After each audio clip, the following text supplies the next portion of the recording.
Praise the Lord, praise the Lord. கர்த்தருடைய பரிசுத்த நாமத்துக்கு மகிமை உண்டாவதாக. இந்த கர்த்தருடைய நாளிலும் கர்த்தருடைய பிள்ளைகளாக இருக்கிற நாம் ஆராதிக்கும் இந்த நல்ல நாளுக்காய் கர்த்தருக்கு ஸ்தோத்திரம். இந்த நாள் முழுவதும் ஆண்டவர் நம்மை விசேஷ விதத்திலே நம்மை நடத்த ஆண்டு கொள்ள அவருடைய ஆளுகை நம்முடைய வாழ்க்கையில் இருக்க ஆண்டவர் உதவி செய்வாராக. ஒரு நாளும் ஆண்டவர் கைவிட மாட்டார், ஒரு நாளும் ஆண்டவர் வெட்கப்படுத்தவும் மாட்டார். அவர் தம்முடைய பிள்ளைகளுக்கு எப்பொழுதும் நல்லவரும் வல்லவருமாய் இருக்கிறார். அல்லேலூயா, ஸ்தோத்திரம். எல்லாருக்கும் தெரிந்த ஒரு பாடலை நாம் பாடுவோமாக. பிதாவே ஆராதிக்கின்றோம், இயேசுவே ஆர்ப்பரிக்கின்றோம், ஆவியானவரே அன்பு செய்கின்றோம் என்ற பாடலை பாடி கர்த்தரை மகிமைப்படுத்துவோமாக.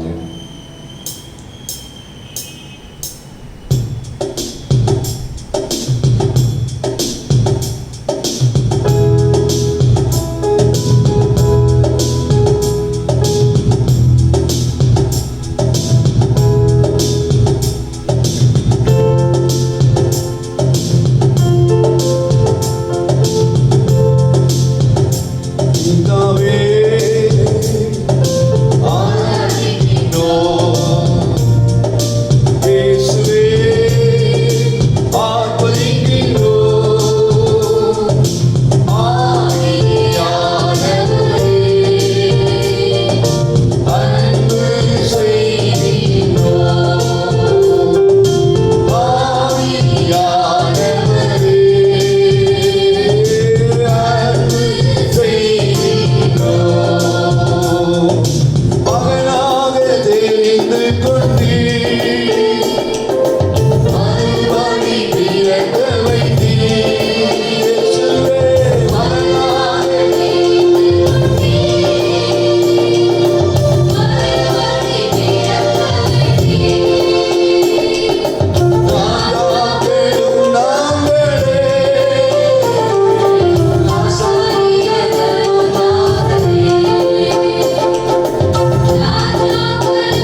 ஆண்டவரே.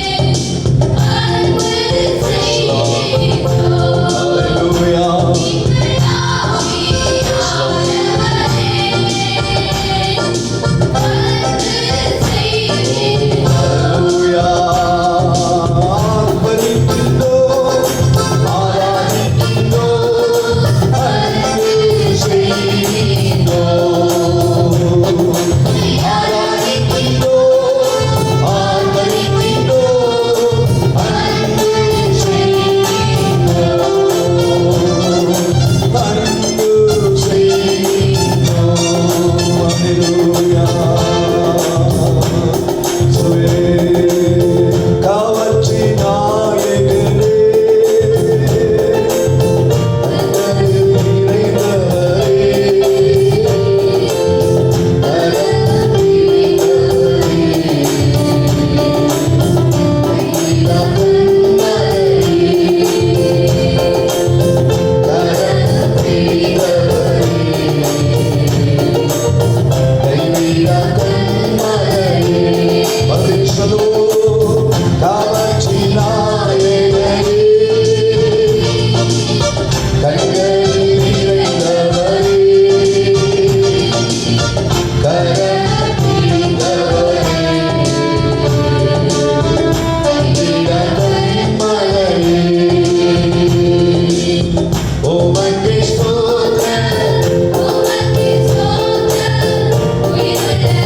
உம்மை மகிமைப்படுத்த, உம்மை உயர்த்த தேவன் எங்களுக்கு கொடுத்திருக்கிற நல்ல அதிகாரங்களுக்காக ஸ்தோத்திரம்.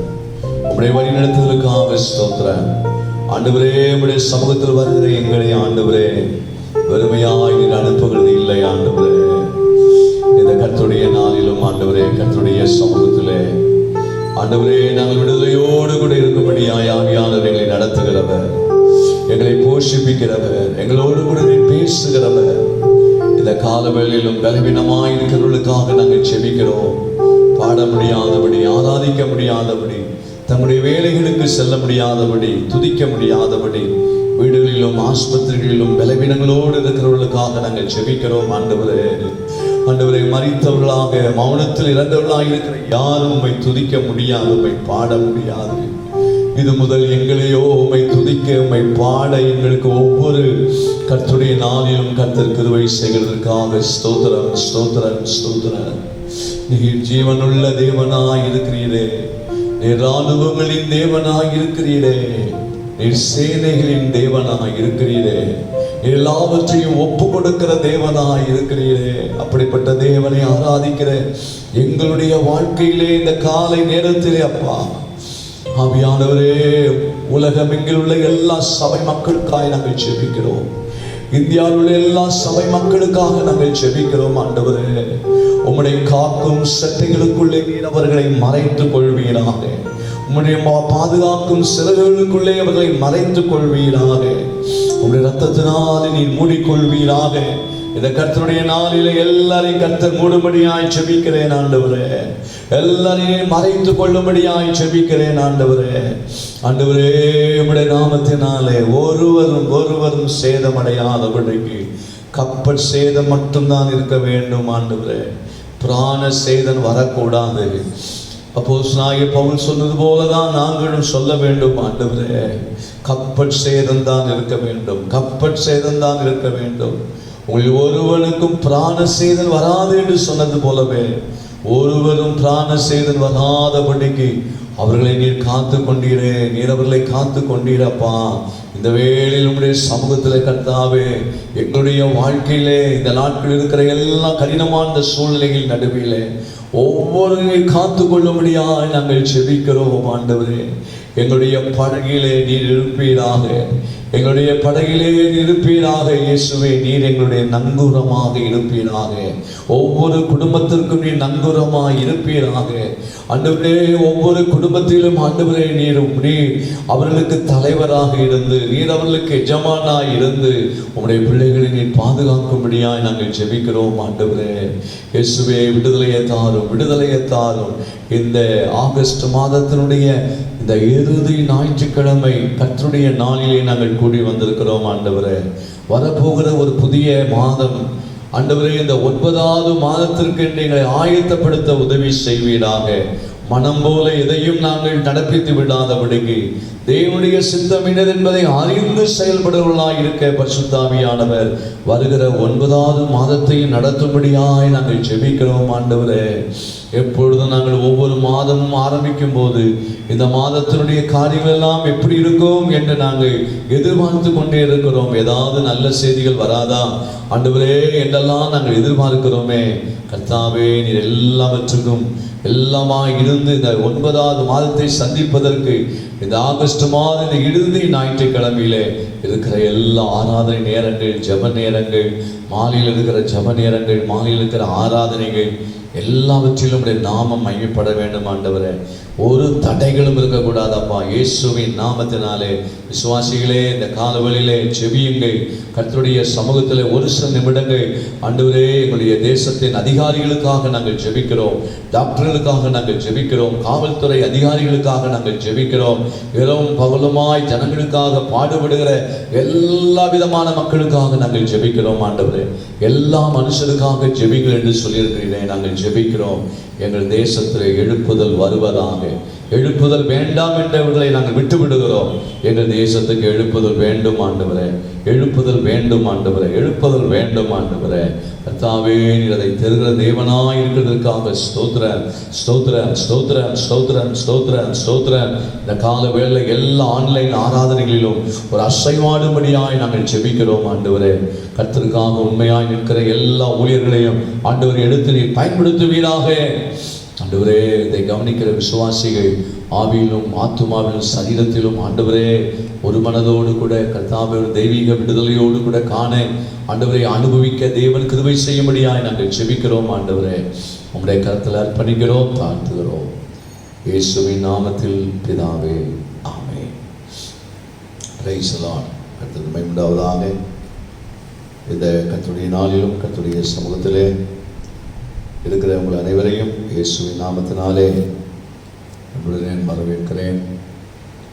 கர்த்தருடைய நாள், கொஞ்ச நேரம் கர்த்தருடைய வார்த்தையை நாம் கேட்க நாம் ஆயத்தமாக இருப்போம். செப்டம்பர் மாதத்துக்காக ஜெபம் பண்ணுங்கள். 1ஆம் தேதி காலை நமக்கு வழக்கமாக இருக்கிற காலை ஸ்தோத்திர ஆராதனை, நன்றியின் ஆராதனை ஆன்லைனில் நடைபெறும். பல தளர்வுகள் அறிவிக்கப்படுகிறது. ஆனாலும் சபையை பொறுத்த மட்டிலே சபைகளுக்கு உரிய ஒரு திருப்திகரமான தளர்வுகள் இன்னும் வரவில்லை. மற்ற எல்லா இடத்திலும் உலக மனுஷர்களுக்கு ஏற்ற தளர்வுகள் ஒவ்வொரு மாதம் வருகிறதை ஒழிய சபைகளுக்கு ஏற்ற தளர்வுகள் இன்னும் வந்து சேரவில்லை. ஆகவே தொடர்ந்து கர்த்தருடைய சமூகத்திலே நாம் ஜெபித்து கொண்டிருப்போம். கர்த்தருக்கு சித்தமானால் செப்டம்பர் மாதத்திலேயும் ஆண்டவர் இந்த தளர்வுகளை ஆண்டவர் கொடுக்க வல்லவராக இருக்கிறார். மாதத்திலே 2 பகுதியாய் பிரித்து இந்த தளர்வுகளை மாற்றம் கொண்டு வருகிறார்கள். செப்டம்பர் மாதத்தில் அப்படிதான் 13ஆம் தேதி வரைக்கும் ஒரு தளர்வுடைய நிலைவு இருக்கிறது. 14ஆம் தேதிக்கு பிறகு ஒரு தளர்வுகள் இருக்கிறது. ஆகவே இந்த தளர்வுகள் சபைக்கு ஏற்ற நிலையில் இருக்க நீங்கள் ஜெபிக்கும்படியாய் கேட்டுக்கொள்கிறேன். கர்த்தருக்கு மகிமை உண்டாவதாக. Praise the Lord, praise the Lord. கர்த்தருடைய நாமத்துக்கு மகிமை உண்டாவதாக. இந்த கர்த்தருடைய நாளின் தியானத்திற்காக தெரிந்து கொள்ளப்பட்டதான வேத பகுதியை என்னோடு கூட கர்த்தருடைய பிள்ளைகள் உங்களுடைய வீடுகளிலே கரங்களிலே வேத புஸ்தகத்தோடு இருங்கள். சபைக்குள் நீங்கள் இருக்கிற நிலையிலே உங்களுடைய வீட்டிலே இருக்க உங்களை அன்பாய் கேட்டுக்கொள்கிறேன். வெளிப்படுத்தின விசேஷம் 3ஆம் அதிகாரம்.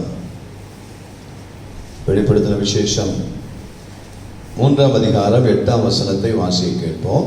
உன் கிரியைகளை அறிந்திருக்கிறேன். உனக்கு கொஞ்சம் பலன் இருந்தும் நீ என் நாமத்தை மறுதலியாமல் என் வசனத்தை கை கொண்டபடியினாலே இதோ திறந்த வாசலை உனக்கு முன்பாக வைத்திருக்கிறேன். கர்த்தருடைய நாமத்திற்கு மகிமை உண்டாவதாக. இதோ திறந்த வாசலை உனக்கு முன்பாக வைத்திருக்கிறேன். Open door. திறந்த வாசலை உனக்கு முன்பாக வைத்திருக்கிறேன். கர்த்தருடைய பிள்ளைகளாக இருக்கிற நம்முடைய வாழ்க்கையிலே நாம் பல நேரங்களிலே நாம் கேட்கிறோம், ஆண்டவரே சபைகளெல்லாம் திறக்கப்படணும். ஜெபிக்கிறோமா இல்லவா?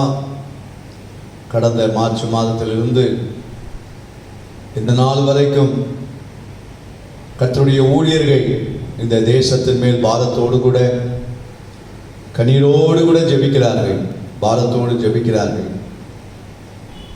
ஆண்டவரே சபைகளுடைய வாசல்கள் திறக்கப்பட வேண்டும் என்று. பிலதெல்பியா சபைக்கு கர்த்தருடைய ஆவியானவர் சொல்கிறார். வெளிப்படுத்தின விசேஷத்திலே 7 சபைகளை குறித்து அவர் பேசுகிற சமயத்தில் இந்த 6வது சபையாகிய பிலதெல்பியா சபைக்கு அவர் சொல்லும்போது மற்ற 6 சபைகளுக்கு சொல்லாத மிக முக்கியமான ஒரு விஷயத்தை இந்த பிலதெல்பியா சபைக்கு சொல்லுகிறார். ஏனென்றால் மற்ற 6 சபைகளுக்குள்ளேயும் குறைகள் இருந்தது. குறைகள் உள்ள சபைகளுக்கு திறந்த வாசல் என்ற வார்த்தையை ஆண்டவர் பயன்படுத்தவே இல்லை.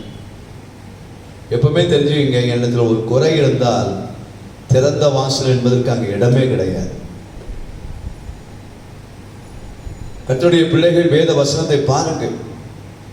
ஒவ்வொரு சபையாக அவர் சொல்லிட்டு வரும்போது ஒவ்வொரு சபைகளிலும் அங்கே குறைகள் சொல்லப்படுகிறது. 2ஆம் அதிகாரத்திலே நான் அதில் உள்ள சில குறிப்பை மட்டும் நான் உங்களுக்கு சொல்லுகிறேன். 2ஆம் அதிகாரத்திலே எபேசு சபையை பற்றி சொல்லும்போது 4ஆம் வசனத்திலே ஆனாலும் ஆதியில் கொண்டிருந்த அன்பை விட்ட, அப்போ அன்பை விட்ட சபை அல்லது அன்பிலே குறைவுபட்ட ஒரு சபை என்று பார்க்கிறோம் எபேசு சபையில். அடுத்ததாக சிவன்னா சபைக்கு வரும்போது அங்கே சொல்லப்பட்டிருக்கிறது, அங்கே இருக்கிற 9ஆம் வசனத்திலே வாசிக்கிறோம், யூதர் என்று சொல்லியும் யூதராயிராமல் சாத்தானுடைய கூட்டமாய் இருக்கிறவர்கள் இருக்கிறாங்க உள்ள. அந்த சிவன்னா சபைக்குள்ளே சாத்தானுடைய கூட்டத்தின் ஆட்கள் இருக்கிறார்கள். சில சபையில் இன்னைக்கு சாத்தானுடைய கூட்டம் இருக்கு இல்லையா? முதல் சபையில அன்பிலே குறைவு, 2வது சபையிலே சாத்தானுடைய கூட்டமாய் இருக்கவர் செய்யும் தூஷணம் அது சபைக்குள்ளே இருக்கிறது. சபையில பரிசுத்தவான்கள் இருக்கணும், ஆனா சபைக்குள்ள என்ன கூட்டம் இருக்கிறது என்றால் சாத்தானுடைய கூட்டம் இருக்கிறது. அடுத்ததாக பெருகமு சபையை குறித்து நாம் பார்க்கும்போது 14ஆம் வசனத்தில் அதை மட்டும் வாசிப்போம். 14 ஆகிலும் சில காரியங்களை குறித்து பேரில் எனக்கு குறை உண்டு, சில காரியங்களை குறித்து உன் பேரிலே எனக்கு குறை உண்டு. விக்கிரகங்களுக்கு படைத்தவைகளை அங்க பார்த்தா அந்த கடைசியில் சொல்லப்பட்டிருக்கிறது, பிழையாமுடைய போதகத்தை கை கொள்ளுகிறவர்கள் உன்னிடத்திலும். அப்போ பிழையாமுடைய போதனை எப்படிப்பட்டது? தவறான போதனை இல்லையா? இதெல்லாம் விவரித்தான் நான் என்னுடைய செய்திக்குள்ள வர முடியாது. 6 சபைகள் உள்ள குறைகள். எபேசு சபையில குறை, அதுக்கு பிறகு சிவன்னா சபையில குறை, பெருகமு சபையிலே குறை. அந்த போதனைகளிலே தவறான போதனைகளை பின்பற்றுகிற பெருகமு சபையாய் இருக்கிறது. தியத்தீரா சபையை பார்க்கும்போது அங்கே எசபேல் உள்ளே வருகிறார். இந்த எசபேல் சாத்தானுக்கு உரியவளாக மாறுகிறார். ஆகாபினுடைய மனைவி எசபேல். இந்த எசபேலாலே அநேக இஸ்ரவேல் மக்கள் பாதிக்கப்பட்டார்கள். அங்கே 20ஆம் வசனத்திலே பார்க்கிறோம், வாசிமா. ஆகிலும் உன் பேரில் எனக்கு குறை உண்டு, உன் பேரிலே எனக்கு குறை உண்டு. என்னவெனில் தன்னை தீர்க்கதரிசி என்று சொல்லுகிற எசபேல் என்னும் ஸ்திரீயானவள் என்னுடைய ஊழியக்காரர் வேசித்தனம் பண்ணவும் விக்கிரகங்களுக்கு படைத்தவைகளை புசிக்கவும் அவர்களுக்கு போதித்து அவர்களை வஞ்சிக்கும்படி நீ அவளுக்கு இடம் கொடுக்கிறாய். எதற்கு இடம் கொடுக்கிறாய்? எசபேலுடைய ஆவிக்கு இடம் கொடுக்கிறாய். அவள் தேவனுடைய ஊழியக்காரர்கள் வேசித்தனம் பண்ணவும் விக்கிரகங்களுக்கு படைத்தவைகளை புசிக்கவும் போதித்து அவர்களை வஞ்சிக்கும்படி நீ அவளுக்கு இடம் கொடுக்கிறாய். பார்த்தீங்கன்னா இன்னைக்கு நிறைய பேர் பாவத்தினுடைய காரியங்களுக்கு சபையில இடம் கொடுக்கிறார். பாவமான காரியங்கள் அது பெரிய குறை தெரியுமா? சபைக்கு வெளியே இருக்கிற பாவங்கள் சபைக்குள்ளே இடம் கொடுக்கவே கூடாது. அது ஒரு குறைன்னு நிறைய பேர் அதை அறிகிறதே இல்லை. இந்த எசபேலுடைய போதனைகள் அது ஒன்று. விக்கிரகங்களுக்கு படைக்கப்பட்டவைகள், வேசித்தனம் பண்ணுகிறவைகள், இவைகள் எல்லாம் இந்த தியத்தீரா சபைக்குள்ள இருக்கிற குறை. நிறைய குறை இருக்குது தியத்தீரா சபையில். என்னுடைய செய்தி அது அல்ல. அதற்கு பின்பு 3வது அதிகாரத்திலே சர்தை சபையை பற்றி நாம் பார்க்கும்போது அந்த சர்தை சபையை பற்றி சொல்லப்படுகிற சமயத்தில் 2ஆம் வசனத்திலே நீ விழித்துக் கொண்டு சாகரத்துக்கு ஏதுவாய் இருக்கிறவர்களை ஸ்திரப்படுத்து. சாகரத்துக்கு ஏதுவாய் இருக்கிறவைகளை ஸ்திரப்படுத்து. உன் கிரியைகள் தேவனுக்கு முன் நிறைவுள்ளவைகளாக நான் காணவில்லை. அங்கே சொல்லப்பட்டிருக்கிறது, உன் கிரியைகள் தேவனுக்கு முன் நிறைவுள்ளவைகளாய் நான் செய்யவில்லை. அப்போ தேவனுக்கு முன்பதாக சபை எப்பொழுது எப்படி இருக்க வேண்டும்? நிறைவாய் இருக்கணும், நிறைவுள்ளவர்களாய் இருக்கணும். ஆனா நிறைவாய் இல்லை. அதனாலதான் முதல் வசனத்தில் சொல்லப்பட்டிருக்கிறது, நீ உயிருள்ளவன் என்று பெயர் கொண்டிருந்த யாராய் இருக்கிறாய்? செத்தவனாய் இருக்கிறாய். நம்ம கிரியைகள் சரியில்லைன்னா செத்த சபைங்க. யோசிச்சு பாருங்க, சபைக்கு என்னெல்லாம் பேர் வைக்கிறாங்க தெரியுமா? பரிசுத்தவான்களின் சபையாம், சகல பரிசுத்தவான்களின் சபை. சபைக்கு என்ன அருமையான, எப்படி தனிப்பட்ட ஆளுக்கு ஒரு பேர் வைக்கிறாங்களோ அது போல சபைகளுக்கும் அவங்கள தேடி ஒரு பேரை வைக்கிறாங்க. மற்ற பேரெல்லாம் சொன்னால் கோச்சுக்குவாங்க. அதனால நான் அதெல்லாம் சொல்ல விரும்பலை, பொதுவாக ஒன்றை சொல்றேன். ஆனா உள்ள போய் பார்த்தீங்கன்னா அது தேவனுக்கு உண்பதாக நிறைவுள்ளதா இல்லை. நீ உயிருள்ளவன் என்று பெயர் கொண்டிருந்தும் செத்தவனாய் இருக்கிறாய். அத உதாரணமா சொன்னா, பெந்தெகோஸ்தே சபைன்னா அது உயிருள்ள சபையா இருக்கணும். அந்த சபைக்கு ஒரு உயிர் இருக்கணும். பெண்டிகாஸ்டல் சர்ச் அப்படின்னாலே அதற்கு ஒரு உயிர் இருக்கணும். என்ன உயிர்? பாட்டு பாடும்போது உயிருள்ளவெல்லாம் பாடணும், நல்ல சத்தமா பாடணும், கரங்கள் தட்டுகிற சத்தம் கேட்கணும், பாடுகிற சத்தம் கேட்கணும், அல்லேலூயா சத்தம் கேட்கணும், பிரைஸ் லார்ட் என்ற சத்தம் கேட்கணும், ஸ்தோத்திரம் என்ற சத்தம் கேட்கணும். ஏன்னா உள்ள சபைக்குள்ள இருக்கிற அத்தனை பேரும் பிணங்கள் அல்ல. சபைக்குள்ள இருக்கிற அத்தனை பேரும் உயிர் உள்ளவர்கள். சபைக்கு எப்படி சொல்றாரு பார்த்தீங்களா? நீ உயிருள்ளவன் என்று பெயர் கொண்டிருந்தோம். கல்லறைக்கெல்லாம் போயிருப்பீங்க இல்லையா? கல்லறையில் பலாயிரக்கணக்கான சரீரங்கள் அடக்கம் பண்ணப்பட்டிருக்கிறது. அந்த அடக்கம் பண்ணப்பட்ட அந்த கல்லறைக்குள்ளே போனால் எந்த கல்லறையும் நம்ம கூட சேர்ந்து பாட்டு பாடாது, நம்ம கூட சேர்ந்து கை தட்டாது. ஏன்னா அதுக்கு உயிர் கிடையாது. அதனால அதுக்கு பேர் கல்லறை தோட்டம். ஆனா அங்கே சிலர் அடக்கம் பண்ண நாம போகும்போது நாம தான் பாட்டு பாடுவோம். ஏன்னா நம்ம உயிருள்ளவர்களா இருக்கிறோம். நாம் இருக்கிற இடம் எது? கல்லறை தோட்டம். ஆனா அங்கே பாடுகிறவர்களாக இருக்கிற நாம், பிரசங்கிக்கிற ஊழியர்கள் உயிருள்ளவர்களாக இருக்கிறார்கள், பிரசங்கிக்கிறார்கள், பாடுகிறார்கள். அங்க இருக்கிற அது கல்லறை தோட்டம் எதுவும் செய்ய போறது கிடையாது. அந்த அர்த்தம் தான் சொல்றார். நீ உயிருள்ளவன் என்று பெயர் கொண்டு இருக்கிறாய், ஆனால் கல்லறை தோட்டம் போல செத்தவனாய் இருக்கிறாய் அல்லவா? சிலருடைய வாழ்க்கையில பாருங்க, செத்த நிலை, எதற்குமே ஜீவன் கிடையாது. ஆகவே இந்த சர்தை சபை அப்படிப்பட்டது. தேவனுக்கு உண்பதாக நிறைவு இல்லை. பிலதெல்பியா சபைக்கு வரும்போது அந்த பிலதெல்பியா சபையில ஒரு குறையும் இல்லை. பிரைஸ் தி லார்ட், ஹல்லேலூயா. மற்ற சபையெல்லாம் சொன்னாரு பிலதெல்பியா சபைக்கு வரும்போது. அடுத்தது 14ஆம் வசனத்தில் லவோதிக்கா சபையை பற்றி வரும்போது 15-16 வாசிக்கலாம். இப்படி நீ குளிருமின்றி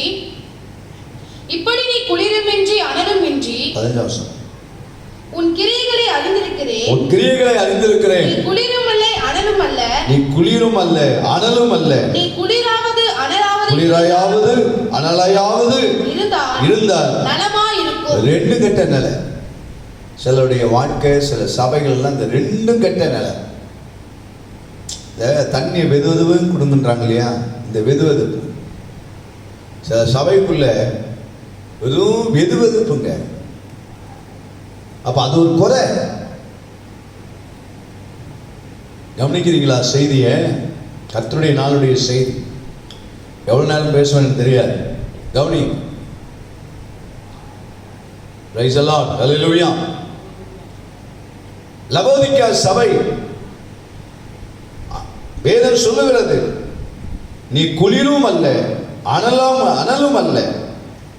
ஒன்று நீ குளிராயிரு, இல்லாவிட்ட அனலாயிரு. இப்படி சொன்னா சிலர் எப்படி தெரியுமா சொல்லுவாங்க? இந்த காலத்து 2020 ஆட்கள் எப்படி தெரியுமா சொல்லுவாங்க? இல்ல பாஸ்டர், 2000 நான் ஒன்னாதான் எப்படி இருக்கிறேன்? நான் குளிராவே இருக்கிறேன், நான் போர்வை போத்திட்டு தூங்கிட்டே இருக்கிறேன். இன்னைக்கு பாருங்க கர்த்தருடைய நாள். எத்தனை பேர் போர்வை போட்டு நல்லா இந்த 6 மணிக்கு தூங்கிட்டு இருப்பாங்க. எப்போ எழுப்புவாங்கன்னா இன்னைக்கு கர்த்தருடைய நாள் இல்லை, அதனால லேட்டாக தான் எழுப்புவாங்க. இல்லாவிட்டா போர்வை போத்திக்கிட்டே பிரசங்கத்தை டிவியில் போட்டுட்டு போத்திக்கிட்டே பிரசங்கம் கேட்டுப்பாங்க. அவ்வளவு பயபக்திங்க, அவ்வளவு பயபக்தி. காது கேட்குது இல்லை, அதனால அப்படியே படுத்துக்கிட்டே அப்படியே பார்த்துக்கிட்டு என்ன பண்ணுறது? ஆன்லைன் ஊழியெல்லாம் இப்போ அப்படி தான் ஆகிப்போச்சு.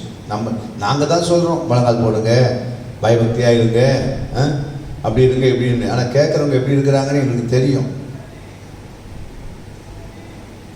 ஒன்று குளிராவது அனலாயாவது இரு.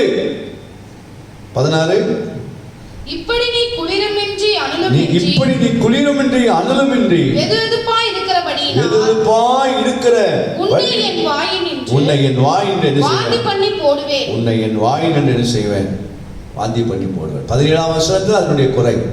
மற்ற எல்லா சபையை விட இந்த லவோதிகா சபையில 99% குறை. மற்ற சபைகள் எல்லாம் ஒரு 5%, 10% தான் குறை இருந்தது. கர்த்தர் சித்தமானால் இன்னொரு நாள் ஒவ்வொரு சபையா நான் பேசிட்டு வரேன். ஒவ்வொரு வாரம் ஒவ்வொரு சபையை குறித்து நான் பேசுகிறேன். இன்றைக்கு நான் பேச வேண்டியது திறந்த வாசலை உனக்கு உண்பதாக வைத்திருக்கிறேன். இப்ப பாருங்க, இந்த பிலதெல்பியா சபைக்குள்ளே நீங்க வாசித்து பார்த்தீங்கன்னா ஒரு குறையும் கிடையாது. இப்ப உங்களுக்கு சத்தியம் புரியுதா? குறையில்லாத சபைக்கு தேவன் திறந்த வாசலை வாக்கு பண்ணியிருக்கிறார். புரிகிறதா? எபேசு சபையில் உள்ள குறை என்ன?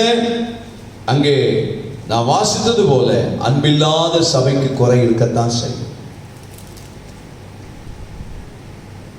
அதுக்கு பிறகு சிமெனா சபைக்கு நம்ம பார்க்கும்போது சாத்தானுடைய கூட்டம் உள்ள இருந்துட்டு சாத்தானுடைய தூஷணங்கள் உள்ளே இருக்குது அல்லவா? அங்கே ஆண்டவர் திறந்த வாசலை வைக்கவே மாட்டார். பெர்கமு சபைக்கு வரும்போது போதனைகள் சரியில்லை. பிழையாமுடைய போதனை. எப்படி ஆண்டவர் திறந்த வாசலை வைப்பார்? தேத்ரா சபைக்கு வரும்போது தன்னை தீர்க்கதரிசி என்று சொல்லுகிற எசபேல் ஊழியக்காரர்கள் வேசித்தனம் பண்ணவும் விக்கிரங்களுக்கு படைத்தவைகளை போஜனம் பண்ணவும் சொல்லி வஞ்சிக்கும்படி இடம் கொடுக்கிறாய். உலகத்தினுடைய காரியங்களை சபைக்குள்ளே இடம் கொடுக்கிற சபை எப்படி ஆண்டவர் திறந்த வாசலை வைப்பார்? சர்தை சபைக்கு வரும்போது செத்த சபை எப்படி ஆண்டவர் திறந்த வாசலை வைப்பார்? லவோதிகா சபைக்கு வரும்போது ஒரே வார்த்தையில முடிச்சிட்டார், உன்னை என் வாயிலிருந்து வாந்தி எடுத்துருவேன். இதுக்கு மேல வேற வார்த்தையே கிடையாது. வாந்தி எடுத்துருவேன். இனிமேல் நீ என்னுடைய ஆசீர்வாதங்களை அனுபவிக்கவே முடியாது. ஏதாவது வேணும்னா என்கிட்ட கேட்டு வாங்கிக்க அப்படின்னு சொல்ற. உனக்கு வேணுமா? என்கிட்ட கேட்டு வாங்கு. கிறிஸ்துவுக்குள் அன்பான தேவனுடைய பிள்ளைகளே, இதோ திறந்த வாசலை வைக்கிறேன் என்று பிலதெல்பியா சபைக்கு சொல்லும் போது 4 சபைகளுக்குள் இருந்த ஒரு குறை கூட இந்த பிலதெல்பியா சபைக்குள் இல்லை. ஆகவேதான் அது சகோதர சிநேக சபை என்று அழைக்கப்படுகிறது. சகோதர சிநேக உள்ளமுள்ள சபை. கர்த்தருடைய நாமத்துக்கு மகிமை உண்டாவதாக. இப்ப என்னோடு கூட கவனியுங்க. இந்த திறந்த வாசல் என்பது என்ன? நம்முடைய காரியங்கள் எல்லாம் அனுகூலமாகவே இருக்கும். இந்த 6 விதமான குறைகள் நம்மிடத்தில் தனிப்பட்ட வாழ்க்கையிலும் சரி, சபை என்ற நிலையிலும் சரி, நமக்கு குறையில்லாதவர்களாய் நாம் இருப்போமானால் திறந்த வாசல் என்பது அந்த சபையில் செய்யக்கூடிய அத்தனை காரியத்திற்கும் ஆண்டவர் பக்கபலனாகவே இருப்பார், அனுகூலமாகவே இருப்பார். ஒரு காரியத்திலும் ஆண்டவர் அதற்கு எதிரடியாய் செயல்படவே மாட்டார். கர்த்தருடைய நாமத்துக்கு மகிமை உண்டாவதாக. விசுவாசிகளை கவனியுங்க. திறந்த வாசல் என்பது அதுதான். எல்லாம் அனுகூலமாகவே இருக்கும். எந்த காரியத்தை செய்தாலும் அனுகூலமா இருக்கும். அதனாலதான் நம்ம எப்பவுமே தெய்வ சமூகத்தில் போய், ஆண்டவரே என் குறைகள் எல்லாம் மாற்றும் ஆண்டவரே. நீங்க அப்படி ஜெபம் பண்ணிட்டாலே உங்களுக்கு திறந்த வாசல் தாங்க. நீங்க போய் ஆண்டவரே திறக்கணும்னு சொல்ல வேண்டாம். ஏன்னா வேதத்துல ஒவ்வொரு சபைக்கு தன்னை இன்ட்ரோடியூஸ் பண்ணும்போது ஆண்டவர் தன்னை வெளிப்படுத்தும் போது எப்படி சொல்லுகிறார் தெரியுமா? ஒவ்வொரு சபைக்கும் சொல்லுகிறார். 7 சபைக்கு சொல்லுகிறார். இந்த 7ஆம் வசனத்திலே பார்க்கிறோம். அவர் சொல்லும்போது பரிசுத்தம் உள்ளவரும் சத்தியம் உள்ளவரும் தாவீதின் திறவுகோல் அப்படின்னு சொல்லிட்டார். மற்ற எந்த சபைக்காக சொன்னாரா? இல்லையே, திறவுகோல் என்று சொல்லுகிறார். Praise the Lord.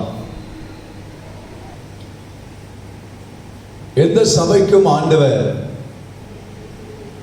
திறவுகோல் என்ற வார்த்தையை பயன்படுத்தலை. ஆனால் அந்த ஒரு சபைக்கு தான் அவர் சொன்னார், திறவுகோல் என்று சொன்னார். உங்களுக்கு புரியுதா? என்கிட்ட குறை இல்லைன்னா, இந்த சத்தியத்தை கேட்குற உங்ககிட்ட குறை இல்லைன்னா, ஆண்டவர்கிட்ட ஒரு திறவுகோல் இருக்குதுங்க. எல்லா வாசலையும் திறந்து கொடுக்குற ஒரு திறவுகோல் அவர்கிட்ட இருக்குது. இப்போ இந்த வாசலை அடைக்கிறது எது தெரியுமா? நம்மகிட்ட இருக்கிற குறைகள் தான் வாசலை அடைக்கும்.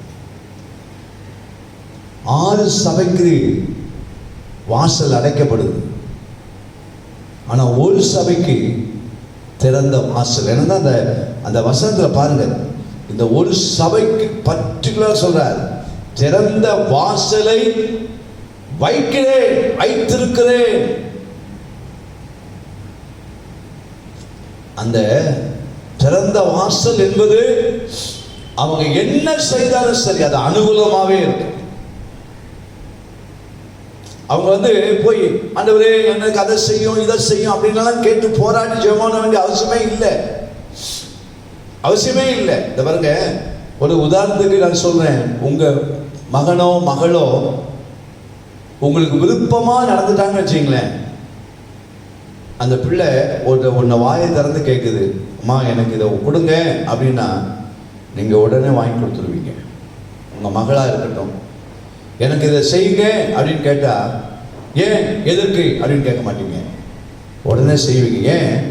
அந்த பிள்ளையுடைய சுபாவம் உங்களை பொறுத்த மட்டிலே உங்களுடைய மனதுக்கு ஏற்ற சுபாவங்களும் உங்களுடைய மனதுக்கு ஏற்ற விருப்பமுடைய மகளாய் இருக்கிறது நிமித்தம் அவள் கேட்கிறதை நீங்கள் கொடுப்பதற்கு எப்பொழுதும் ஆயத்தமாக இருப்பீர்கள். மனிதர்களாக இருக்கிற நாமே இப்படிப்பட்ட நல்ல உள்ளம் உடையவளாய் பிள்ளைகளுக்கு இருப்போமானால், அந்த சராசரங்களை உருவாக்கின நம்முடைய ஆண்டவராக இயேசு கிறிஸ்து சபைக்கு தலையாய் இருக்கிறவர் அவர்தானே. சபைக்கு தலையார் அவர்தானே. முழு உலகத்தினுடைய எல்லா சபைக்கும் அவர் தலையாய் இருக்கிறார். விசுவாசியே, உங்களுடைய குடும்பத்துக்கு தலைவர் அவர்தானே. அப்ப தலைவராக இருக்கிற அவருடைய கரத்திலே ஒரு திறவுகோல் இருக்கிறது. அந்த திறவுகோல் தேவனுடைய பிள்ளைகளாக இருக்கிற நாம் குறைகள் இல்லாமல் வாழ நம்மை அடிக்கடி சீர்தூக்கி பார்க்க வேண்டும். நாம் சீர்தூக்கி பார்க்க. இந்த திறவுகோல் என்பது எதற்கு அடையாளம் தெரியுமா? அவருடைய அதிகாரம். திறவுகோல் என்பது அவருடைய அதிகாரம். இதுக்காக அவர் கையில ஒரு பெரிய சாவி கையில வச்சுக்கிட்டு அலையிறான்னு நீங்க நினைக்க கூடாது. குறையில்லாத சபைக்கு ஆண்டவருடைய அதிகாரம் வெளிப்படும். உங்களுடைய வாழ்க்கையில குறைகள் இல்லாவிட்டால் தேவனுடைய அதிகாரம் வெளிப்படும். இன்னைக்கு பல நேரங்களிலே 6 சபைகளை போலதான் இன்னைக்கு சபைகள் இருக்கிறதே தவிர பிலதெல்பியார் சபையை தேட முடியலைங்க. அதனால பலர் சொல்லுவாங்க இல்லையா, நான் அந்த சபைக்கு போனேன், அங்கே அந்த குறை, இந்த சபைக்கு போனேன், இந்த சபை. சேலத்தில் ஊழியெல்லாம் இருக்க நாங்கள் சொல்கிறோம், உலகத்தில் எந்த சபையும் குறை இல்லாத சபை கிடையாது, எல்லா சபையிலையும் குறை இருக்குது அப்படின்னு எல்லாரும் சொல்கிறோம். என்னையும் சேர்த்து தான் எல்லா சபைகளும் குறை இருக்குன்னு சொல்கிறோமே. 7 சபையை பாருங்க, ஒரு சபையில் குறை இல்லையே. புரிகிறதா உங்களுக்கு? நான் இந்த வசனத்தை தியானிக்கும் போது நம்ம சொன்ன வார்த்தை அப்போ தவறுன்னு தான் நான் நினைக்கிறேன். எல்லா சபைகளிலும் குறை இருக்க தான் செய்யும், ஆனால் உண்மையில் அப்படி தான் இருக்குது. அதை நம்ம இல்லைன்னு சொல்ல முடியாது. சில சபையை விட்டு போயிடுவாங்க, அங்கே போய் உட்கார்ந்த பிறகு தான் அந்த சபையில் இருக்கிற குறை அவங்களுக்கு தெரியும். பாஸ்டர் மேலே வருத்தப்பட்டு, சபையார் மேலே வருத்தப்பட்டு, நான் சில ஆட்கள் சொல்லுவேன், சபையார் மேலே வருத்தப்பட்டு ஏன் நீங்கள் சபையை விட்டு போனீங்க? ஆகவே சிலருடைய வாழ்க்கையிலே சபைகளை விட்டு சபைக்கு போகும்போது ஏதோ இந்த சபையில குறை, நாம போன சபையில குறையே இல்லை, அங்க போயிடுவோன்னு. அங்க போய் 1 வருஷம் ஆன பிறகு அங்க இருக்கிற குறைகளை அவங்க கண்டுபிடிக்கிறாங்க, பார்க்குறாங்க. அப்போ சில நேரங்களில் ஊழியர்கள் சொல்லுவாங்க, பாஸ்டர் நானும் பல சபைக்கு போனேன், எல்லா சபைகளிலும் குறைகள், உடனே கேட்குற நாங்கள் சொல்லுவோம், அப்பா இந்த பூமியில் குறையில்லாத சபையே கிடையாது, எல்லா சபையிலும் குறை இருக்குதுன்னு. ஆனால் வேதத்தில் சொல்லப்பட்ட இந்த வெளிப்படுத்துகிற விசேஷத்தில் 7 சபைகளில் 6 சபையில் குறை, ஒரு சபையில் தான் குறை இல்லை. புரியுதா? அப்போ குறையில்லாத சபையாக இருக்குன்னு தான் நமக்கு அர்த்தம். நம்மளை வந்து எப்பவுமே நம்முடைய வாழ்க்கையிலே குறைகளை சரிப்படுத்தி கொண்டே இருக்க வேண்டும். பிரைஸ் எல்லாம் நான் இதை முன்னுரையாக உங்களுக்கு சொல்கிறேன். நான் இவ்வளோ நேரம் பேசுறது முன்னுரை. இனிமேல் தான் நான் செய்துக்குள்ளே போவேன். உங்களுடைய வாழ்க்கையிலே கர்த்தர் தம்முடைய அதிகாரமாகிய திறவுகோலை அவர் வைத்திருக்கிறார். அவர் கையில் இருக்கிற திறவுகோளுடைய உண்மை என்ன தெரியுமா? அதிகாரமான திறவுகோல், அதிகாரம் இருக்குது அவர்கிட்ட. அதனால தான் அந்த வசனத்திலே பார்க்கிறோம், இதோ திறந்த வாசலை வைக்கிறேன், ஒருவனும் அதை என்ன செய்ய மாட்டான், பூட்டவே முடியாது, யாரும் தடுக்க முடியாது. பூட்ட மாட்டான்னு தெரியுமா? உங்களுக்கு வருகிற ஆசீர்வாதங்கள், உங்களுக்கு வருகிற நன்மைகள், உங்களுக்கு கிடைக்கக்கூடிய மேன்மைகள், உங்களுக்கு கிடைக்க வேண்டிய உயர்வுகளை யாரும் பூட்டிட முடியாதுங்க. யாருமே தடை செய்ய முடியாது. பிரைஸ் எல்லாம் யாருமே தடை செய்ய முடியாது. ஒருத்தரால் அதை தடை செய்ய முடியாது. இயேசுவின் நாமத்தினால அவர் அதை சொல்லிட்டாருன்னு முடிஞ்சிச்சு. ஒரு உதாரணம் சொல்ற பாருங்க. இயேசுவானவர் கழுதையில பவனியா வரணும் அப்படின்னும் போது இந்த வசனத்தை எடுத்துக்கமா. சீஷரை பார்த்து சொல்ற, நீங்க போங்க, அந்த கிராமத்துல போங்க, ஒரு காலம் ஒருவனும் ஏறிடாத கழுதை குட்டியை காண்பீர்கள். நீங்க அங்க போன உடனே எத்தனை அதிகாரமா? மத்தேயு எழுதின சுவிசேஷம் 21ஆம் அதிகாரம்.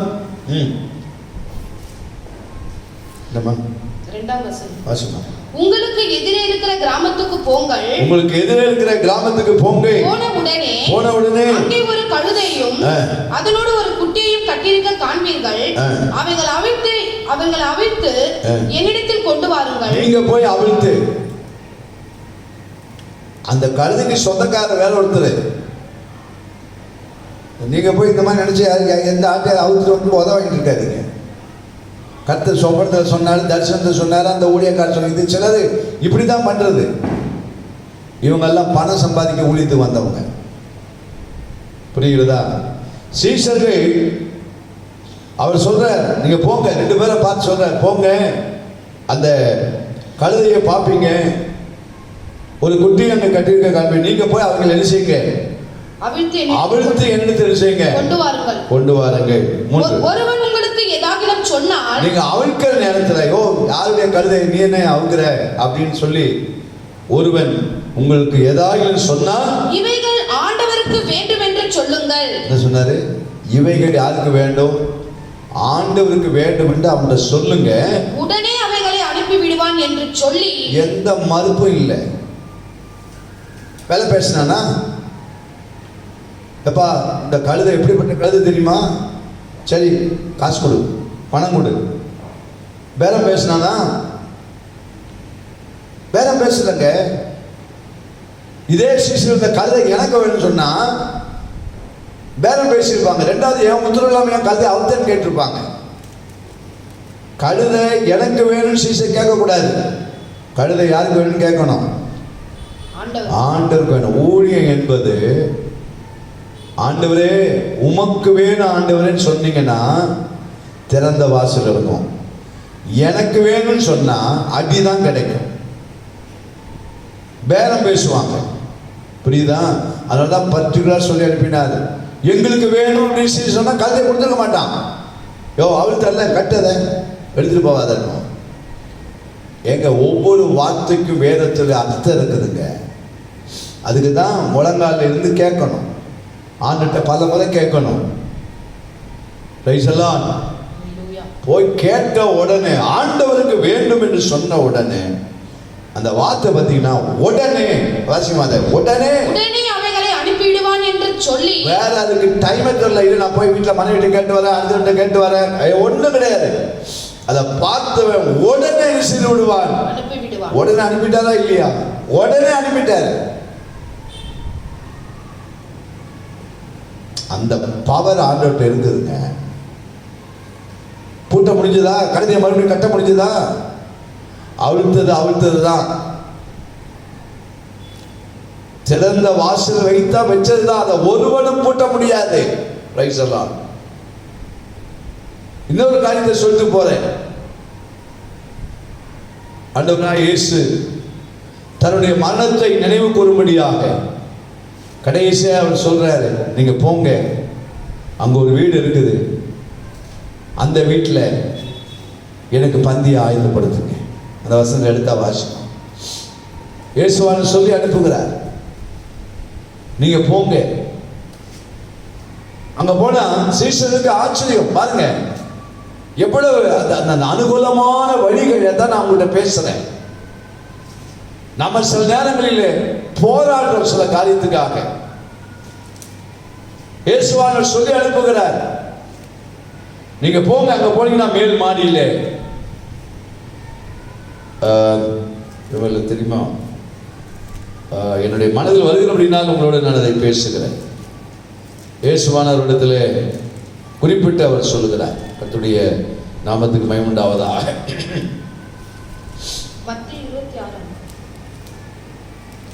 வாசிமா. அதற்கு அவர், நீங்கள் நகரத்திலே இன்னார் இடத்துக்கு போய், அதான் மத்திய 26:18. வாசிமா. அதற்கு அவர், நீங்கள் நகரத்திலே இன்னார் இடத்துக்கு போய், நகரத்திற்கு இன்னார் இடத்துக்கு போய், என் வேலை சமீபமாய் இருக்கிறது, உன் வீட்டிலே என் சீஷரோடு கூட பஸ்காவை ஆசரிப்பேன் என்று மத்தேயு 16:26-18 பஸ்காவை ஆசரிப்பேன் என்று போதகர் சொல்லியிருக்கிறார் என்று அவனுக்கு சொல்லுங்கள் என்றார். இயேசு கற்பித்தபடி சீஷர்கள் போய் பஸ்காவை ஆயத்தம் பண்ணினார்கள். பாத்தீங்களா, நீங்கள் போய் நகரத்தில் இன்னாண்டத்துக்கு போய், இன்னும் கொஞ்சம் ஆழமான வசனம் இருக்குது இல்லை, அது இன்னொரு பக்கத்திலே சுவிசேஷத்தில் இருக்குது.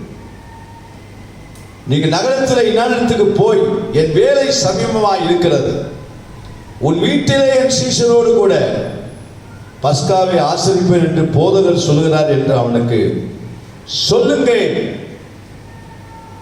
19 இயேசு கற்பித்தபடியே சீஷர்கள் போய் என்ன செய்தார்கள்? பஸ்காவை ஆயத்தப்படுத்தினார்கள். மார்க்கின் சுவிசேஷம் 14ஆம் அதிகாரம் 13-14 வாசிமா. அவர் தம்முடைய சீஷரில் 2 பேரை நோக்கி, நீங்கள் நகரத்துக்குள்ளே போங்கள்,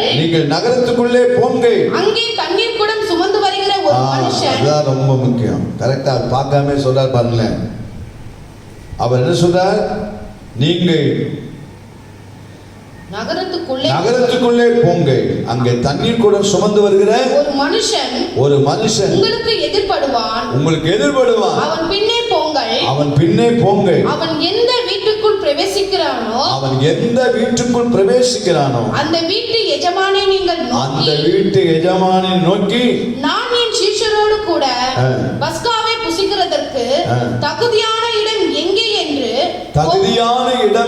என்று போதகர் கேட்கிறார் என்று சொல்லுங்கள். அவன் கம்பளம் முதலானவைகளை விரித்து, என்ன சொல்லப்பட்டிருக்கிறது? அவன் கம்பளம் முதலானவைகள் விரித்து ஆயத்தம் பண்ணப்பட்டிருக்கிற விஸ்தாரமான மேல் வீட்டறையை உங்களுக்கு காண்பிப்பான். அங்கே நமக்காக ஆயத்தம் பண்ணுங்கள் என்று சொல்லி அனுப்பினார். பாத்தீங்களா, ஆயத்தப்படுத்திட்டாரா? இதுதான் அனுகூலம், இதுதான் திறந்த வாசல்.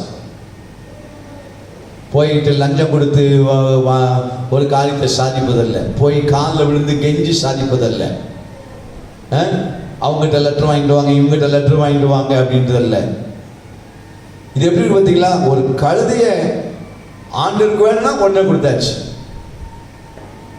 சொல்ற ஒரு வீடு வேணும், அந்த வீட்டில் பஸ்காவை ஆசரிக்கணும்.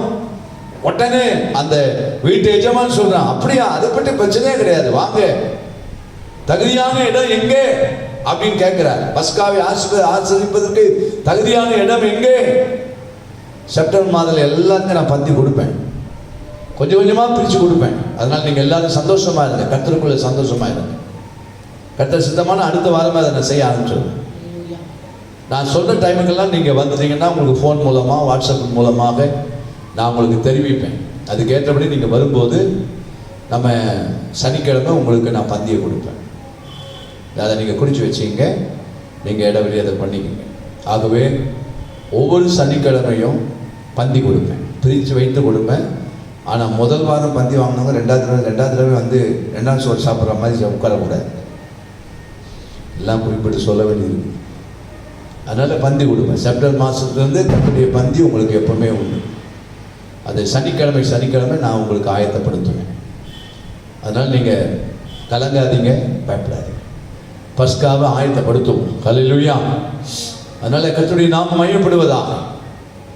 அதுபோல் ஆராதனையும் நடத்தப்படும். கொஞ்சம் பேரை வரவழைத்து நான் நடத்துவேன். இந்த பந்திக்கு வரீங்க இல்லையா, அன்றைக்கி உங்களுக்கு ஆராதனை இருக்கும். ப்ரைஸ் எல்லாம்.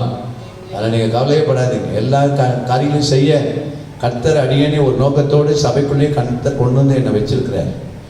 அதனால் நீங்கள் விசுவாசிகள் யாரும் பயப்பட வேண்டிய அவசியம் இல்லை, கவலைப்பட வேண்டிய அவசியம் இல்லை. கர்த்தர் மகிமையான காரியத்தை ஆண்டவர் செய்வார். திறந்த வாசலில் வைக்கிறாருங்க கர்த்தர். ப்ரைஸ் எல்லாம். அதனால் கேட்ட உடனே பாருங்க காரியம் நடந்துருச்சு. எந்த விதமான என்ன சொன்ன அப்ஜெக்ஷன் எதுவுமே கிடையாது. அதான் திறந்த வாசல் அப்படின்னு. அதுதான் நீங்க போய் ஒரு வாடகைக்கு ஒரு வீடு கேட்குறீங்க, கிறிஸ்தவங்களா, தாராளமாக உங்களுக்கு தரேன், அப்ஜெக்ஷனே கிடையாது. அதான் திறந்த வாசல். நீங்க ஒரு கம்பெனியில் போய் வேலைக்கு கேட்குறீங்களா, வேலை கேட்கும்போது நீங்க கிறிஸ்தவங்களா, நாங்கள் உங்களுக்கு தான் முதல் வேலை. ஏன்னா நீங்கள் உண்மையாக இருப்பீங்க, அப்படி சொல்லணும். நீங்கள் உண்மையாக இருப்பீங்க, நீங்கள் டைமுக்கு வருவீங்க, நீங்கள் வந்து எங்களை ஏமாற்ற மாட்டீங்க, அப்படியெல்லாம் சொல்லும்போது உடனே உங்களுக்கு அந்த காரியம் நடக்குது பார்த்தீங்களா, அதுதான் திறந்த வாசல். ஆனால் இன்றைக்கு அது கொஞ்சம் மாறி போச்சு இல்லை? அதுக்கு காரணம் தெரியுமா? 6 குறைகள் நம்மகிட்ட இருக்கு. இந்த 6 குறைகள் இருக்கிறனால தான் அநேக நேரங்கள் நம்ம வாழ்க்கையில் அனுகூலங்கள் இல்லை. காரியங்கள் நம்முடைய வாழ்க்கையிலே நமக்கு சக்சஸ் ஆக மாட்டேங்குது.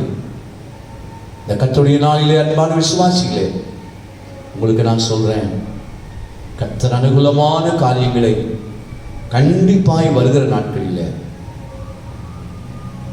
இந்தியாவில் இருக்கிற முழு உலகத்தில் இருக்கிற எல்லா சபைகளையும் பிலதெல்பியா சபையாய் கர்த்தர் மாற்றுவார்.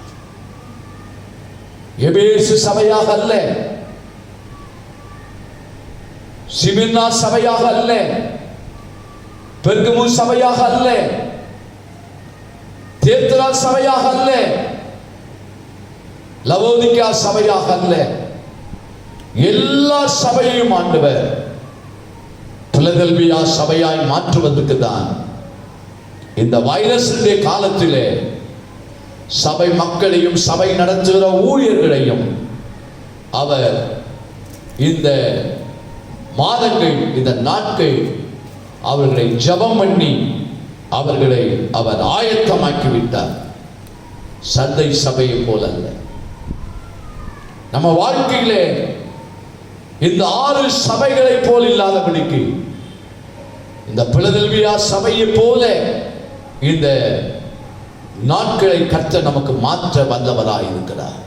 ஏதை நான் சொல்றேன், திறந்த வாசலின் சபையாக வரும் நாட்கள் ஊழியங்கள் இருக்கும், ஆராதனைகள் இருக்கும். கர்த்தர் நிச்சயமாய் உங்களுக்கும் எனக்கும் ஆண்டவர் செய்ய இந்த தேசத்திலே அவிதமான ஜெபங்கள் ஏறெடுக்கப்பட்டிருக்கிறது. இந்த ஜெபத்தினுடைய மிக முக்கியமானது தெரியுமா? எழுப்புதல் என்பது. எழுப்புதல் வேண்டாம் என்று சொல்லுகிறவரை விட்டுவிடுங்கள். எழுப்புதலை கர்த்தர் இந்த தேசத்திலே அநேக பரிசுத்தவான்களுடைய ஜெபத்தை ஆண்டவர் கேட்டு இதுவரைக்கும் நாம் பார்க்கிறாத, புஸ்தகத்திலே வாசிக்கிறாத, நான் அப்படிதான் விசுவாசிக்கிறேன். ஒவ்வொரு காலகட்டத்திலும் ஒரு தேவ மனுஷனை ஆண்டவர் எழுப்பி சபைகளுக்கு எழுப்புதலை கர்த்தர் கொண்டு வந்தார். அந்த எழுப்புதல் எல்லாவற்றையும் நாம புஸ்தகத்தில் வாசித்தோம் அல்லவா?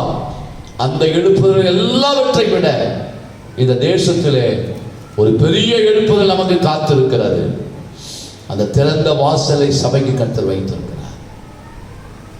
கிறிஸ்துவுக்குள் அன்பான தேவனுடைய பிள்ளையே, அதிகாரம் அவன் கையில் இருக்கிறார். 8ஆம் வசனத்திலே வெளிப்படுத்தல் 3:8 வாசிமா. உன் கிரியைகளை அறிந்திருக்கிறேன், உனக்கு கொஞ்சம் பலன் உனக்கு இருக்கும். எவ்வளவு பலன் இருக்கிறது? கொஞ்சம் பலன் இருக்கிறது.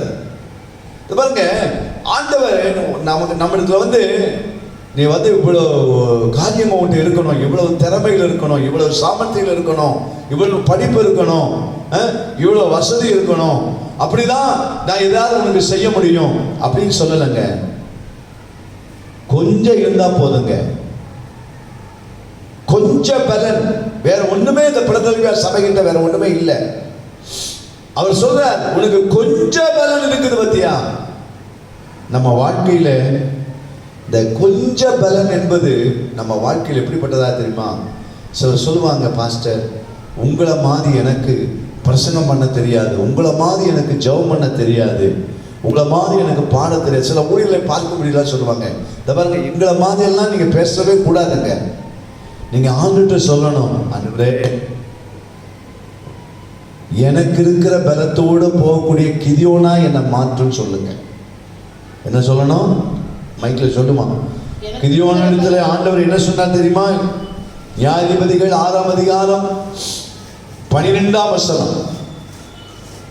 நியாயாதிபதி புஸ்தகம் 6ஆம் அதிகாரம் 12ஆம் வசனம். Praise the Lord. Hallelujah. கர்த்தருடைய தூதனானவர் அவனுக்கு தரிசனமாகி பராக்கிரமசாலியே கர்த்தர் உன்னோடே இருக்கிறார் என்றார். என்ன சொல்றாரு? கர்த்தருடைய தூதனானவர் அவனுக்கு என்ன செய்தார்? தரிசனமாகி பராக்கிரமசாலியே கர்த்தர் உன்னோடு கூட என்ன செய்கிறார்? இருக்கிறார். 14ஆம் வசனம். அப்பொழுது கர்த்தர் அவனை நோக்கி பார்த்து உனக்கு இருக்கிற இந்த பலத்தோட போ. உனக்கு இருக்கிற எந்த பலத்தோட போ. உனக்கு என்ன இப்ப பலம் இருக்குதோ அந்த பலத்தோட. அப்ப கிதியோன்ட்ட எவ்வளவு பலம் இருக்குது? கொஞ்சம் பலம் தானங்க இருக்குது. அவர் சுத்தமா நினைச்சாரு எனக்கு பலனே இல்லைன்னு. ஆனால் கர்த்தருடைய தூதன் தரிசனமாகி சொல்றாரு, கிதியோனே நீ மீதியானதை மேற்கொள்வதற்கு பெரிய பலசாலியா இருக்கணும்னு அவசியம் இல்லை. இன்னைக்கு எல்லாரும் இந்த ஒர்க் அவுட் பண்றாங்களே, அதுக்கு என்ன ஜிம் அவங்க எல்லாம் தகவல் பண்றாங்க, எங்களுக்கு ஜிம் எல்லாம் தரங்க, நாங்கெல்லாம் ஜிம்ல போய் எக்ஸசைஸ் பண்ணணும். ஏன்னா அவங்களுக்கெல்லாம் ஒரு பலம் இருக்கும். அந்த ஜிம் பண்ணவங்களுக்கெல்லாம் அவங்க உடம்ப பாருங்க, வித்தியாசமா இருக்கும், மனுஷன் மாதிரியே இருக்க மாட்டாங்க. கிதியோன் ஜிம்முக்கு போனவரா? நம்ம ஜிம்முக்கு போனவங்களா இருந்தால் தான் கர்த்தர் நம்மளை பயன்படுத்துவான்னு நினைக்காதீங்க. நம்மளை ஜிம்மிட்டு போயிடுவாங்க. நம்மளை பார்த்தா எலும்புத்தோல் மாதிரி தான் இருப்போம். அவர் சொல்லுவாரு, உனக்கு இருக்கிற இந்த பலன் பிலதெல்பியா சபைக்கு எவ்வளவு பெரிய பலன் இருந்தது. அவர் சொல்றார், கொஞ்சம் பலன். கர்த்தருடைய பிள்ளைகளை திறந்த வாசலை கர்த்தர் வைக்கிறார் என்றால் அந்த கொஞ்ச பலன் என்பது என்ன தெரியுமா? சின்ன சின்ன விஷயத்துல கூட நம்ம உண்மையா இருக்கணும். சின்ன விஷயத்துல கூட நீங்க உண்மையா இருந்து பாருங்க, கர்த்தர் உங்களுக்கு திறந்த வாசல் வைப்பார். நீங்க பெருசா உண்மையா இருப்ப நினைக்க கூடாது. ஆண்டவர் சொன்னாரு, நீ கொஞ்சத்தில் உண்மையா இருந்தால் உன்னை நான் எப்படி வைப்பேன்? உன்னை அநேகத்தில் என்ன செய்வேன்? நான் உன்னை அதிகாரியா நான் என்ன செய்வேன்? வைப்பேன். ஆண்டவர் எதை எதிர்பார்க்கிறேன்? கொஞ்சம் பலத்தில். சிலருடைய வாழ்க்கையில நீங்க கவனிப்பீர்கள் என்றால், ஆண்டவருக்காக நான் அதை செய்யணும் இதை செய்யணும், தனக்கு இல்லாத பற்றியே பேசுவாங்க. நான் சொல்லுவேன், பிரதர் சிஸ்டர், உங்ககிட்ட என்ன இப்ப இருக்குது? அதை நீங்க எதையாவது செய்யறதுக்கு நீங்க ஆயத்தமா இருக்கிறீங்களா? நீங்க இல்லாதவரை பற்றி பேசாதீங்க. இந்த கர்த்தருடைய நாள் உங்களுக்கு சொல்றேன், நம்முடைய வாழ்க்கையிலே பல நேரங்களிலே ஆண்டவர் எனக்கு என்ன பலன் கொடுத்திருக்கிறாரோ அந்த பலனிலே கிதியோனை போல செயல்படணும் ஆண்டு விரும்புகிறார். அப்போஸ்தலனாகிய பவுல் என்ன சொன்னார்? என்னை பலப்படுத்துகிற கிறிஸ்துவினாலே எல்லாவற்றையும் செய்ய எனக்கு என்ன உண்டு? எனக்கு பலன் உண்டு. ஏன் அப்படி சொன்னார்? 2 கொரிந்தியர் 12ஆம் அதிகாரத்தை நம்ம கவனிக்கும் போது 2 கொரிந்தியர் 12ஆம் அதிகாரம் 9ஆம் வசனம். அதற்கு அவர் கிருபை உனக்கு போதும், என் கிருபை உனக்கு போதும், பலவீனத்திலே என் பலம், பலவீனத்திலே என் பலம் பூரணமாய் விளங்கும் என்றார். ஆகையால் கிறிஸ்துவின் வல்லமை என் மேல் தங்கும்படி, ஓ ஹல்லேலூயா, கிறிஸ்துவின் வல்லமை என் மேல் தங்கும்படி என் பலவீனங்களை குறித்து நான் மிகவும் சந்தோஷமாய் மேன்மை பாராட்டுகிறேன். அந்தபடி நான் பலவீனமாய் இருக்கும்போது பலமுள்ளவனாய் இருக்கிறேன். இந்த வார்த்தையை நீங்க கவனிச்சீங்கன்னா, அப்போஸ்தலனாகிய பவுல் நான் ரொம்ப பலமுள்ளவன் சொல்லல, நான் பலவீனமா இருக்கிறேன், நான் வீக்கா இருக்கிறேன். அப்போ அவர் சொல்ற, நீ பலவீனமா இருக்கிற, நான் பலவீனமா இருக்கும் போது பலமுள்ளவனா இருக்கிறேன். 9ஆம் வசனத்திலே பலவீனத்திலே ஆண்டவர் கர்த்தர் அவரோடு கூட பேசுகிறார். அதற்கு அவர் என் கிருபை உனக்கு போதும் பலவீனத்திலே. அப்போ அப்போஸ்தலனாகிய பவுலுக்கு என்ன இருக்கிறது? ஒரு பலவீனம் இருக்கிறது. என்று அவர் சொன்னார் இல்லையா, அகால பிறவின்னு சொன்னார். அவருடைய தோற்றம் யாரும் விரும்பக்கூடிய தோற்றம் அல்ல. சரித்திரங்களிலே வாசிக்கும் போது அப்போஸ்தலன் இன்னைக்கு பாருங்க சொல்லுவாங்க, ஊழியக்காரனா தொப்பை இருக்கணும், ஊழியக்காரனா சிப்பா போடணும், ஊழியக்காரனா வேஷ்டி கட்டணும், ஊழியக்காரனா அப்படி லெஜெண்டரிக்கா இருக்கணும். ஆனா பொதுவாக எல்லா ஊழியக்காரரும் அப்படிதான் இருப்பாங்க. நான் எப்படி இருக்கேன்னு உங்களுக்கு நீங்க தான் சொன்னேன். எனக்கு சிலர் ஊழியக்காரர் அப்படிதான் பார்ப்பாங்க. சிலர் ஊழியக்காரில் பார்த்துட்டு அப்படி கம்பீரமா நடப்பாங்க. அவருடைய முகப்பிரகாசங்கள் ராஜரீக தோற்றத்தோடு இருப்பாங்க. ஊழியக்காரில் பார்த்தீங்கன்னா பிரைஸ் தி லார்ட், ஹல்லேலூயா. அவங்கள பார்த்தெல்லாம் பொறாமப்படாதீங்க. என்ன, அதெல்லாம் கர்த்தர் அவருக்கு கொடுத்திருக்கிற அந்த பலம். Praise the Lord. அவங்க உபவாசத்தில் இருந்தாலும் அவங்க கர்த்தருக்குள்ள பலமுள்ள ஊழியர்கள். நோஞ்சாம இருக்க மாட்டாங்க ஊழியக்காரர்கள். உலகத்துல எல்லாம் நெய்யை சாப்பிட்டு தான் நல்லா இருப்பாங்க.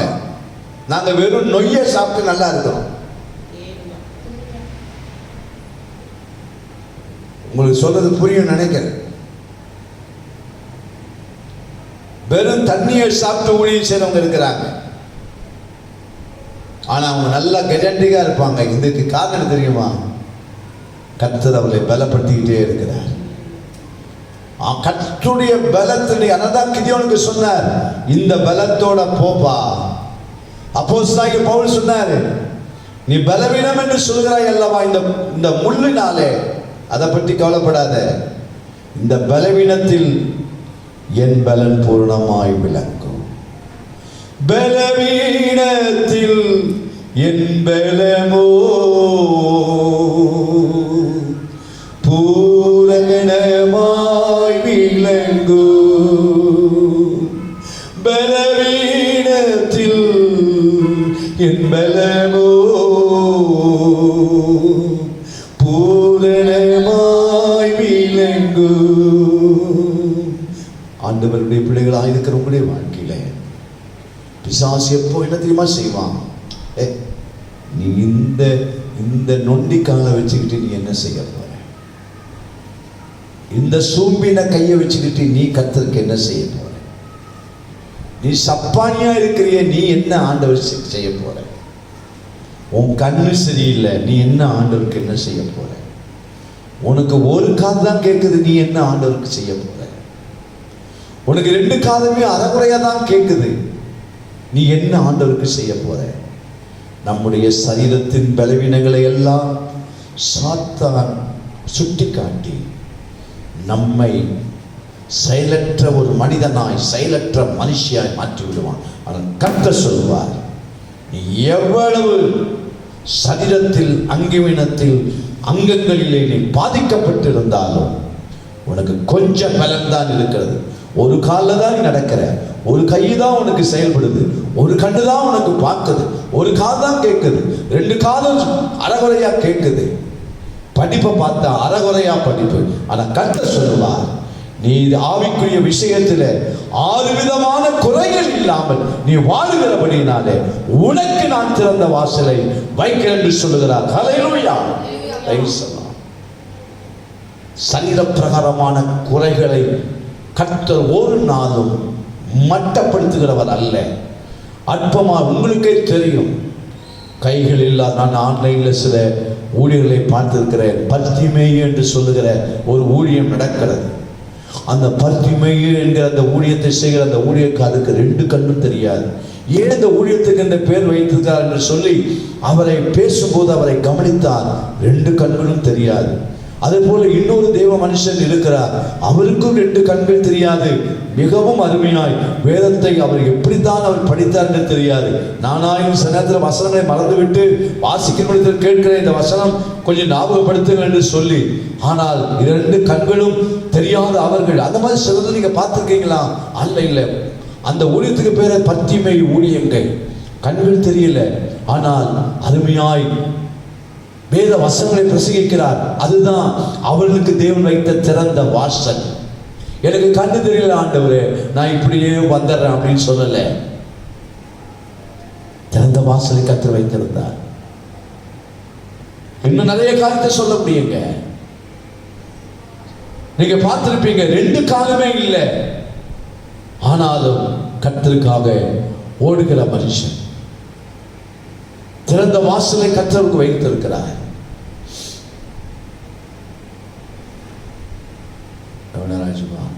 நம்முடைய வாழ்க்கையினுடைய ஒவ்வொரு பகுதியிலும் எனக்கு நேரம் அதிகமாக அப்படின்னாலே சுருக்கமாய் சொல்ல விரும்புகிறேன். நம்முடைய வாழ்க்கையினுடைய 1 மணி நேரம் 7 நிமிஷம். என் நாமத்தை நீ மறுதலியாமல், 2வது சொல்ற தெரியுமா? என் நாமத்தை நீ என் நாமத்தை மறுதலியாமல், நீ என் நாமத்தை என்ன செய்யாமல் மறுதலியாமல். பாருங்க, எக்காரணத்தை முன்னிட்டு ஆண்டவருடைய நாமத்தை என்ன செய்யறாதீங்க, மறுதலிச்சிடாதீங்க. இயேசுவுக்காக ஜீவியுங்கள், இயேசுவுக்காக மரியுங்கள். வாழ்ந்தாலும் இயேசுவுக்காக, மரித்தாலும் இயேசுவுக்காக. பாடுறோமே, நீங்க ரெடியா? அதுக்கு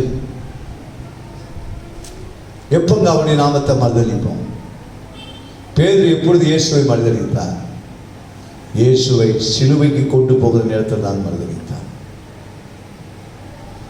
இன்றைக்கு வட இந்தியாவிலே இயேசுவுக்காக அடிக்கப்பட்டவர்கள், வட இந்தியாவிலே இயேசுவுக்காக மரித்த இரத்த சாட்சியுடைய ஊழியர்கள், குடும்பங்கள் இன்னைக்கு ஏராளமாய் இருக்கிறது. அவருடைய நாமத்தை மறுதலியாமல், ஆண்டவருடைய பிள்ளைகள் என்ன வந்தாலும் அவருடைய நாமத்தை மறுதலிச்சிடாதீங்க. பிலிப்பியர்கள் நிருபத்திலே 2ஆம் அதிகாரம் 10ஆம் வசனம் 11ஆம் வசனம். பிலிப்பியர் 2:10-11. இயேசுவின் நாமத்தில் வானோர் பூதலத்தோர் பூமியின் கீழானோருடைய முழங்கால் யாவும் முடங்கும்படிக்கும் பிதாவாகிய தேவனுக்கு மகிமையாக இயேசு கிறிஸ்து கர்த்தர் என்று நாவுகள் யாவும் அறிக்கை பண்ணும்படிக்கும் எல்லா நாமத்திற்கும் மேலான நாமத்தை அவருக்கு தந்தருளினார். இயேசுவின் நாமத்தில் வானோர் பூதலத்தோர் பூமியின் கீழானோருடைய முழங்கால் யாவும் என்ன செய்யப்படும்? முடங்கும்படிக்கும் பிதாவாகிய தேவனுக்கு மகிமையாக இயேசு கிறிஸ்து கர்த்தர் என்று நாவுகள் யாவும் அறிக்கை பண்ணும். கர்த்தர் என்ன செய்யும்படிக்கு அறிக்கை பண்ணும். நம்ம நாவுகள் எல்லாம் யார் அறிக்கை பண்ணணுமா? அங்க என்ன சொல்றாங்க? இயேசு கிறிஸ்து கர்த்தர் என்று நாவுகள் யாவும் என்ன செய்யணும்? அறிக்கை பண்ணணும். இயேசுவே ஆண்டவர், இயேசுவே ரட்சகர் என்று நம்முடைய நாவுகள் யாவும் என்ன செய்யணும்? அறிக்கை பண்றதை விட்டுட்டு மறுதலிக்கிற சபையா இருக்கக்கூடாது, மறுதலிக்கிற பிள்ளைகளா இருக்கக்கூடாது. சின்ன கஷ்டங்கள் வரும்போதும் நீங்க ஆண்டவரை மறுதலிச்சிடாதீங்க. லேசான துன்பங்கள் வரும்போது ஆண்டவரை மறுதலிச்சிடாதீங்க. சின்ன சின்ன துன்பங்கள் வரத்தான் செய்யும், சின்ன கஷ்டங்கள் வரத்தான் செய்யும், சின்ன சின்ன பிரச்சனை வரத்தான் செய்யும். சிலர் வந்து சொல்லுவாங்க, உனக்கு என்ன ஆண்டவர் செய்துட்டார்? ஏசு ஏசுன்னு போனியே, எப்ப பார்த்தாலும் ஏசு பாட்டை பாடினியே, அல்லேலூயான்னு சொன்னியே, அதை பண்ணியே, இதை பண்ணியே, பாரு உன் குடும்பத்தில் என்ன நடந்துருச்சு, உன் பிள்ளைக்கு என்ன நடந்துருச்சு, உன் கணவருக்கு என்ன நடந்துச்சு பாத்தியா? இன்னுமா இயேசு யோபுடைய மனைவியை போல பேசக்கூடிய ஆட்கள் வருவார்கள். நீ இன்னுமா உம்முடைய உத்தமத்திலே உறுதியாக இருக்கிறேன், தேவனை தூஷித்து ஜீவனை விடு என்று சொல்லுகிற அந்த வார்த்தையின் அர்த்தம் என்ன? தேவனை மறுதலித்து விடு. உன் பிள்ளைகள் எல்லாம் சாகடித்து விட்டார், இன்னுமா உனக்கு தேவன் தேவை என்றெல்லாம் நம்மை வேதனைப்படுத்தும்படியான வார்த்தைகள் வரும். அப்பொழுதுதான் ஒரு நல்ல சபையார், ஒரு நல்ல தேவனுடைய பிள்ளை அவருடைய நாமத்தை மறுதலியாமல் இருக்க வேண்டும். இந்த காலங்கள் தேவனுடைய ஆண்டுடைய நாமத்தை மறுதலிக்கக்கூடிய பலவிதமான பிரச்சனைகள் வரும், கடினமான சூழ்நிலைகள் வரும், நெருக்கங்கள் வரும். மறுதலியாமல் இருங்க. Praise the Lord. என் நாமத்தை நீ மறுதலியாமல் என் வசனத்தை என்ன செய்தபடியால், என் வசனத்தை கை கொண்டபடியாலே. அப்போ ஆண்டவருடைய வசனத்தை நீங்க என்ன செய்யணும்? நீங்க கை கொள்ளணும். என்ன வந்தாலும் எது கை கொள்ளணும்? நமக்கு ஆண்டவர் வசனத்தை தந்திருக்கிறார். தேவனுடைய வசனத்தை நீங்க அதிகமாய் கை கொள்ளுகிற விசுவாசிகளாய் இருங்க தேவனுடைய பிள்ளைகளே. 3 காரியத்தை நான் இந்த வேலையில உங்களுக்கு நான் சொல்றேன். 1, உங்களுக்கு இருக்கிற பலன் திறந்த வாசலை கர்த்தர் திறப்பார். அவருடைய நாமத்தை உங்களுடைய நாமத்தினாலே அறிக்கை பண்ணுங்கள், அவருடைய நாமத்துக்காக வாழுங்கள். திறந்த வாசலை கர்த்தர் உங்களுக்கு முன்பதாக வைத்திருப்பார். 3வது காரியம் மிக மிக முக்கியமானது. அவருடைய வசனத்தை நீங்கள் என்ன செய்யுங்கள்? நீங்கள் என்ன செய்யுங்கள்? கை கொள்ளுங்கள். ஏசாயா தீர்க்கதரிசன புஸ்தகம் 42:21. ஏசாயா தீர்க்கதரிசன புஸ்தகம் 42:21.